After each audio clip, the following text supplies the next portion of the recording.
Hey, this is me Anish, and yesterday I've watched Kaisen San reading for 15 minutes loudly so that he can help himself to speak better. And I've taken it as an inspiration.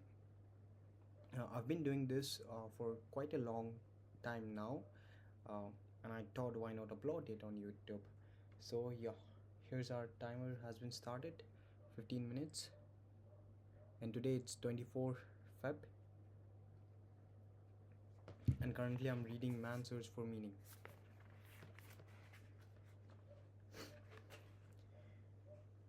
Rewards were given in camp not only for entertainment but also for applause. I, for example, could have found protection. How lucky I was, never in need of it.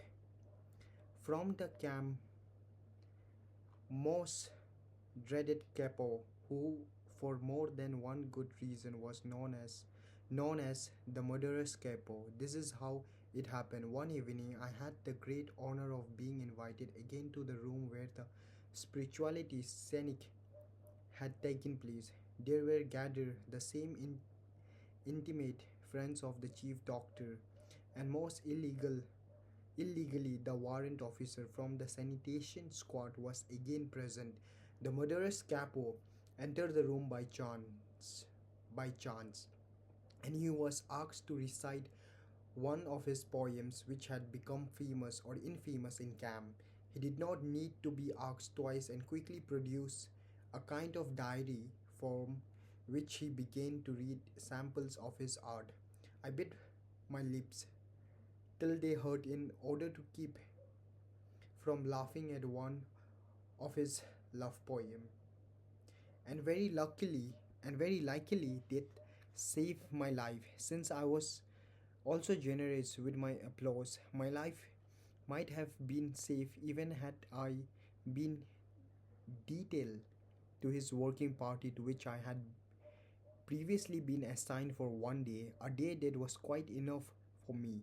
It was useful anyway to be known to the murderous capo from a favorable angel. So I applauded as hard as I could. Generally speaking, of course, any pursuit of art in a camp was somewhat grotesque. I would say that the real impression made by anything connected with art arose only from the ghost-like contrast between the performance and the background of desolate camp life. I shall never forget how I awoke from the deep sleep of exhaustion on my second night in Auschwitz. Rose my music. The senior warden of the hut had some kind of celebration in his room, which was never the entrance of hut. Tipsy, tipsy voice bawled some hanky nuts, hanky tunes. Suddenly there was a silence, and into the night a violin sang a desperately sad tango, an unusual tune not spoiled by frequent playing. The violin wept, and a part of me wept with it. For one, for on that same day somehow had a 24th birthday that somehow lay in another part of the Auschwitz camp, possibly one a few hundred or a thousand wards away, and yet completely out of the reach. That someone was my wife. To discover that there was an semblance of art in a concentration camp must be surprise enough for an outsider, but he may be even more astonished to hear that one could find a sense of humor there as well. Of course, only the faint trace of one, and then only for a few seconds or minutes. Humor was another of the sole weapon in the fight for self preservation. It is well known that humor, more than anything else in the human makeup, can afford an a fullness and an ability to rise above any situation, even if only for a few seconds. I practically train a friend of mine who worked next to me on the building site to develop a sense of humor. I suggested to him that we would promise each other to invent at least one amusing story daily about some incident that could happen one day after our liberation. He was a surgeon and had been an assistant on the staff of a large hospital. So I once tried to get him to smile by describing to him how he would be unable to lose the habit of camp life when he returned to his former work on the building site, especially when the supervisor made his tour of inspection. The foreman encouraged us to work faster by shouting, "Action, action." I told my friend, "One day you'll be back in the operating room performing a big abdominal, ab, abdominal, abdominal operation." Suddenly, an orderly, orderly will rush in announcing the arrival of the senior surgeon by shouting, "Action, action." Sometimes the other men invented amusing dreams about the future, such as forecasting that during a future dinner engagement they might forget themselves when the soup was served and beg the hostess to lately to lately it from the bottom. The attempt to develop a sense of humor and to see things in a humorous light is some kind of a trick learned while mastering the art of living. Yet it is possible to practice the art of living even in concentration camp. Al- Although suffering is omnipresent, to draw an analogy, a man's suffering is similar to the behavior of gas. If a certain quantity of gas is pumped into an empty chamber, it will fill the chamber completely and evenly, no matter how big the chamber. Thus, suffering completely fills the human soul and conscious mind, no matter whether the suffering is great or little. Therefore, the size of human suffering is absolute relative. It also follows that a very trifling things can cause the greatest of joys.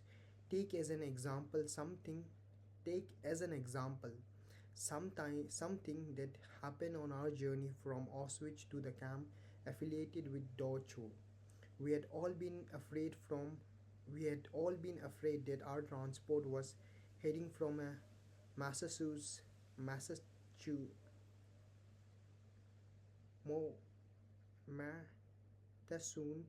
camp.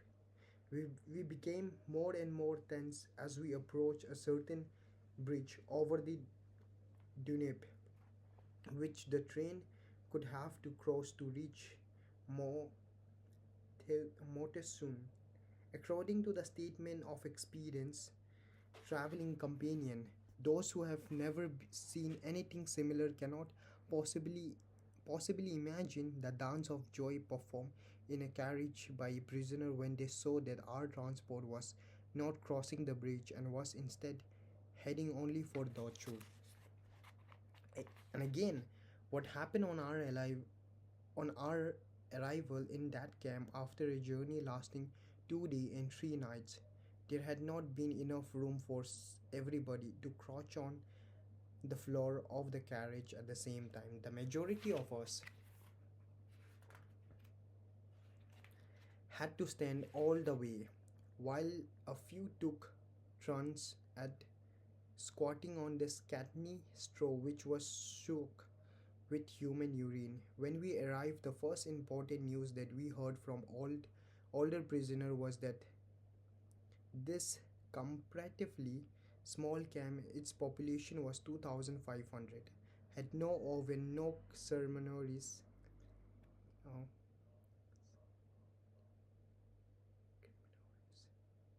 ceremonies, criminal, crim, I'm not able to pronounce it, no guests.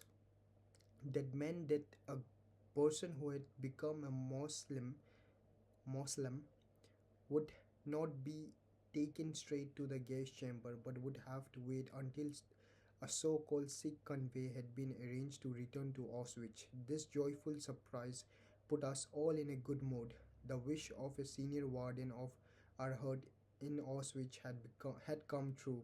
We had come as quickly as possible to a camp which did not have a chimney unlike Auschwitz. We laugh and crack jokes in spite of enduring all enduring all we had to go through in the next few hours.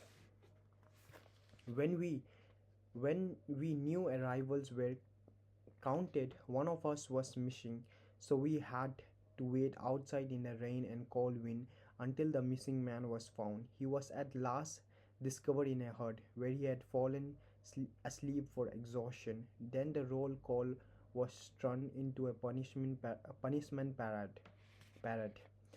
All through the night and the lead into the next morning, we had to stand outside frozen and soaked to the skin after the strain of our long journey, and yet we were all very pleased. There was no chimney in this game, and Auschwitz was a way long off. Another time we saw a group of convicts pass our work site. How obvious the relativity of all suffering appeared to us then. We envied those prisoners, their relatively well regulated, secure, and happy life. They surely had regular opportunities to take bath, we thought sadly. Then they surely had toothbrush and col- uh, clothes brush, mattress, a separate one for each of them, and monthly mail bringing them news of the whereabouts of their relatives, or at least of whether they were still alive or not. We had lost all that a long time ago. And now we envy those of us had the opportunity to get into a factory and work in a shelter room. It was everyone wished to have such a life-saving piece of luck. The scale of relative luck extends even further, even among those detachments outside the camp, in one of which I was a member. There were some units which were considered worse than others. One could even one could envy a man who did not have to wade in deep, muddy clay on a steep slope, emptying the tubs of a small field railing for 12 hours daily. Most of the daily accidents occurred on this job and they were often fatal. In other work parties, the foreman maintained an apparently local tradition of dealing out numerous, numerous blows, which made us talk of the relative luck of not being under their command, or perhaps of being under it only temporarily. Once, by an unlucky chance, I got into such a group. If an air raid alarm had not interpreted us after 2 hours, during which time the foreman had worked on me specially, making it necessary to regroup the workers afterward. I think that I would have returned to camp on one of these sledges which carried those who had died or were dying from exhaustion. No one can imagine the relief that the siren can bring in such a situation. Not even a boxer who has heard the finish the bell signifying the finish of a round, and who is thus safe at the last minute from the danger of knockout. We are grateful for the smallest of mercies. We are glad when there was time to delouse before going to bed, although in itself there was no pleasure, as it meant standing naked in an unheated hut where ice isleys, isleys hung from the ceiling. But we were thankful if there was no air raid alarm during this operation and the lights were not switched off. If we could not do the job properly, we were kept awake half the night. The meager pleasure of camp life provided a kind of negative happiness, freedom from suffering, as Sopner put it, and even that in a relative way only. Real positive pleasure, even small ones, were very few. I remember drawing up a kind of balanced state of pleasure one day and finding that in many past weeks I have experienced only two pleasurable